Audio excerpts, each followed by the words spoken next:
All right. This is an introduction to our next assignment, which is to shoot architectural man-made spaces, either exterior or interior, in a way that really engages the viewer by activating the space.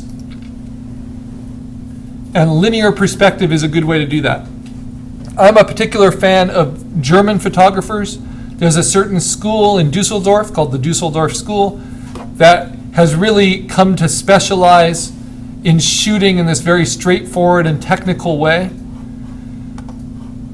often man-made structures,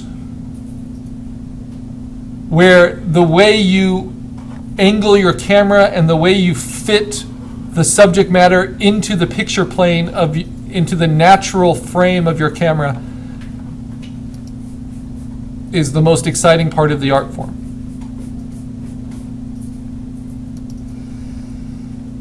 So I'm going to try to find a few examples. So let's look at this example. New York City. I'm going to open this up in Photoshop so I can show some drawings of it. Sorry. And this is an example of angling your camera for a one-point perspective shot of the man-made world.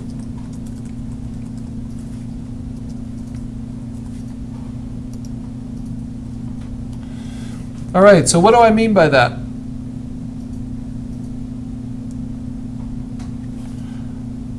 Well, in this photo, the camera is interested in getting you to focus on this woman at the bottom of this subway platform.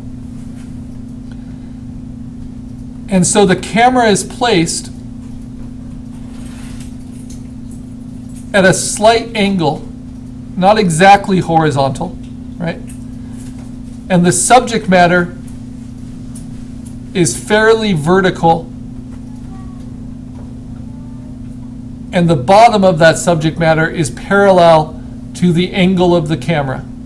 So the camera is basically centered just like this. So you can throw the rule of thirds like out the window for this photo. And angled just like this to line up with the focal point they want to bring forward. Now this is a very different photo than this would be, to just frame and focus on her.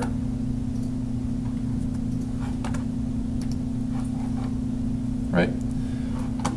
So instead, this uses what's called one-point perspective to make that simple focal point way more powerful.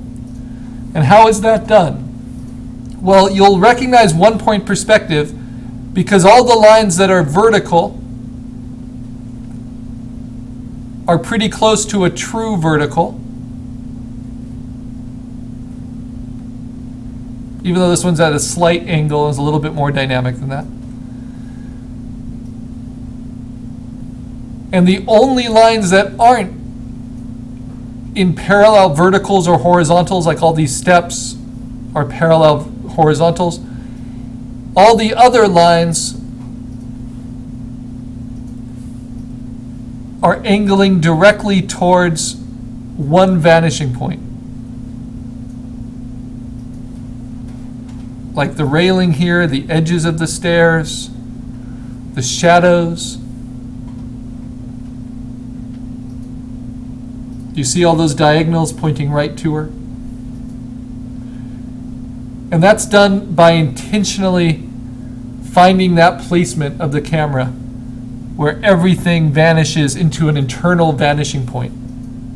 It doesn't need to be in the middle of the frame.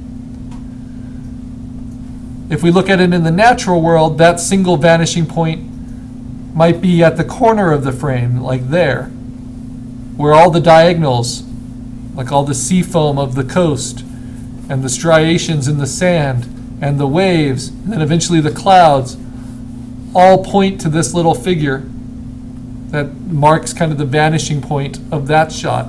That's one-point perspective. Or another man-made structure, looking at a telephone pole, but finding an angle that makes it a very charged and dramatic space. I can't tell you exactly how tall that telephone pole is or how long that space is, but I can see the entirety of the path contained in this one format, right? And you have tilted horizontals and tilted verticals that are all parallel, and anything that doesn't match those two is angled, like all of the different cracks in this telephone pole angle towards a vanishing point. It really makes the space more dynamic. So that's what we call one-point perspective.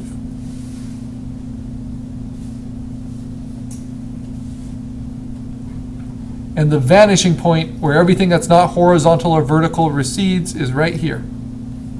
There happens to be a person there. Even if the person wasn't there, that space would be incredibly charged with importance, even without the dramatic lighting.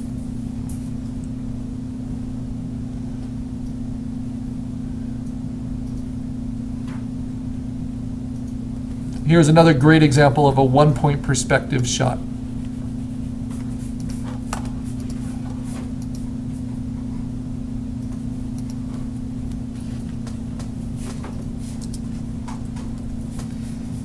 Of this scholarly library. Now, what is hard about taking a shot that's one-point perspective? Well, the first thing that's difficult is trying to center your frame. The reason you're not allowed to crop on this assignment is that I want you, as much as possible, to really control the native picture frame of your camera. So this is a square format camera, maybe a Hasselblad camera. Where is the vanishing point? Well, we just follow all these diagonals. They're all going to go to the same place. And in this photo, it's all perfectly controlled. Everything's perfectly symmetrical. Everything lines up to right there. So that's our central vanishing point.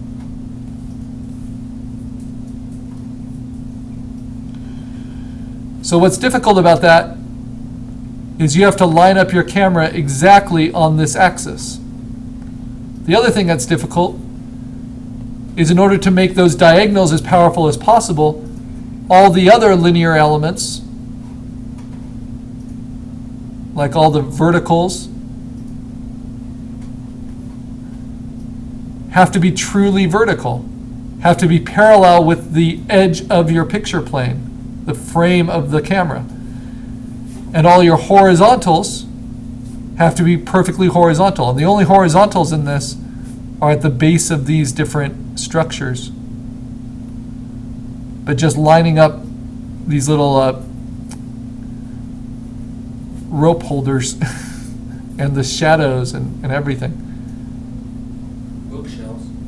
Oh yeah, thank you. So you have a lot of horizontals in the bookshelves. And they all are perfectly horizontal. So they're not receding towards each other at all. So all of these are just showing us their face and are very clean and straightforward. And that makes this space the most charged space. It's also very dramatic. It's good for chase scenes in movies, or the end of Star Wars when you're going down the trench of the Death Star. It's all shown in dramatic one-point perspective. You don't know when they'll get there, but you know they're going to get there, and that there's a strong destination in mind. So that's the strength of one point.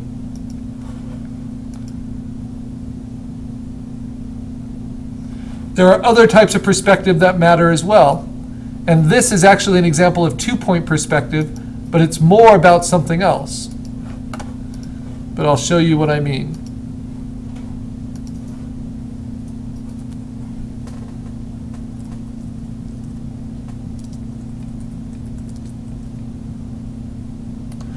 So this is actually using three types of perspective together.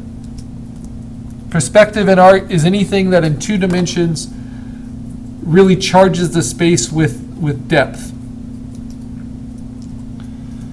So first of all, how do we know it's not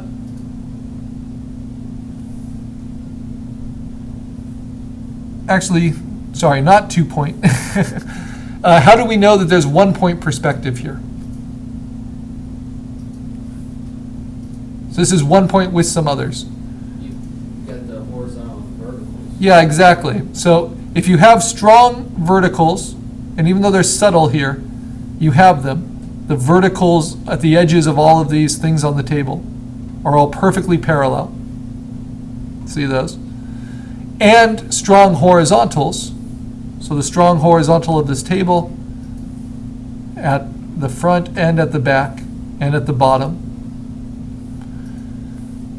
And if the only other diagonals are all going towards one vanishing point, and the only other diagonals are the edge of the table here and these scars in the table. So it's a very subtle 1 point.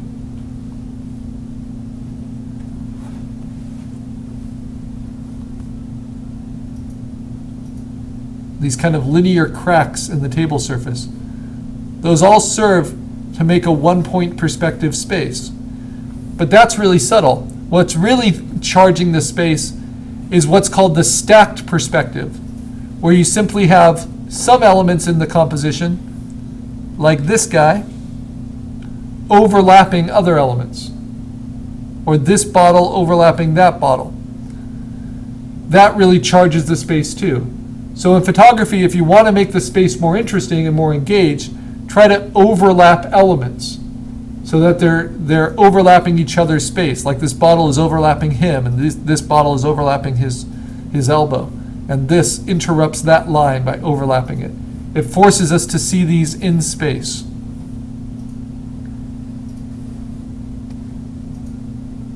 Now let's find a very simple 2 point perspective idea. This is 1 point again. But this photo, I love this photo. Again, from the Dusseldorf School. Just subtly different.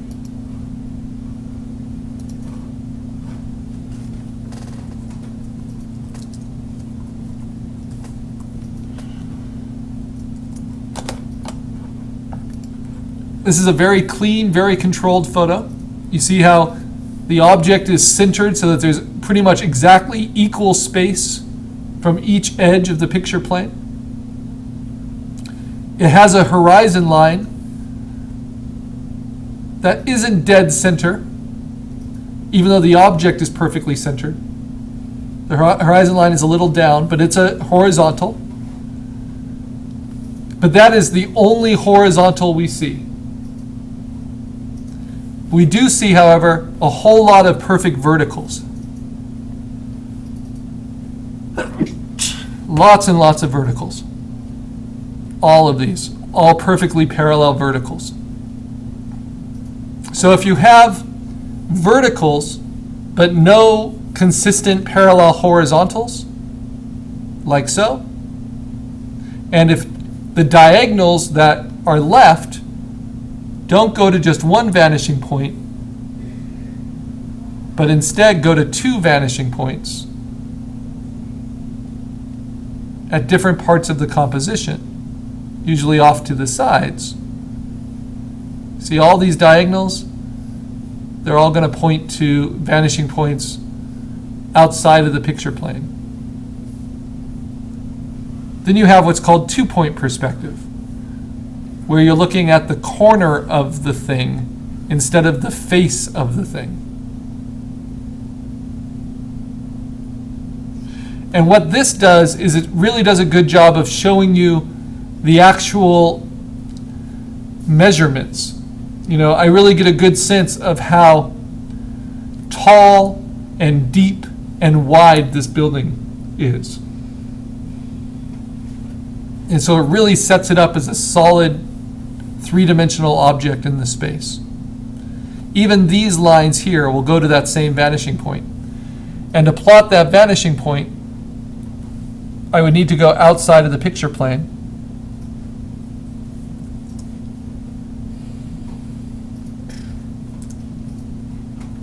Like so. Take those diagonals and extend them further to see where they hit on the horizon.